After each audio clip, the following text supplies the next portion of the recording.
জয়তুন এখন ঘুমোতে পারে না, ঘুমালেই দুঃস্বপ্ন, আর জেগে থাকলেও শান্তি নেই।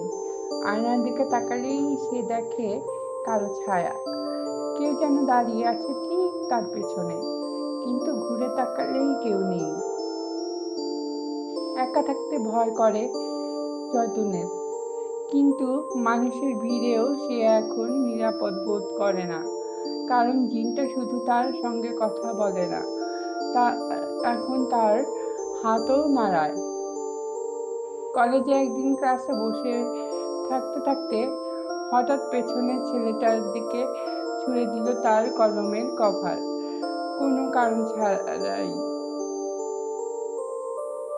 মুখটা রাগে থমথম করছিল, অথচ নিজের মনের মধ্যে জয়তুন জানে সে এটা ইচ্ছে করে করেনি, কেউ যেন তার হাতে জোর করে উঠিয়ে দিয়েছে।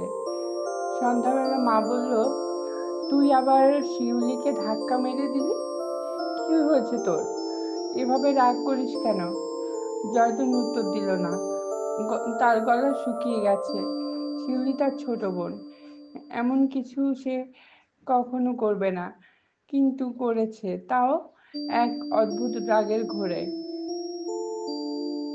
রাতে বিছানায় শুয়ে শুয়ে সে চোখ বন্ধ করলো, ফিসফিস আওয়াজটা আবার শুরু হলো, তুই আমার, তোর উপর আমার অধিকার, এই দুনিয়ায় কেউ তোর আপন নয়, তুই শুধু আমার। হঠাৎ বিছানার এক পাশে চাপ পড়ল, কেউ যেন বসেছে। জয়তুন চোখ খুলে দেখলো না কেউ আছে না, কেউ নেই, কিন্তু বিছানার চাদর কুঁচকে গেছে। নিঃশ্বাস খুব কাছ থেকে কেউ নিঃশ্বাস ফেলছে, শীতল একটা অনুভূতি গলা বেয়ে নিচে নামলো। সে ছুটে গেল আয়নার সামনে, তার মুখ ঘেমে ভিজে গেছে, কিন্তু আয়নায় যেটা দেখলো তা সে নিজে না, তার প্রতিচ্ছবি হাসছে, এক বীভৎস খুনে হাসি।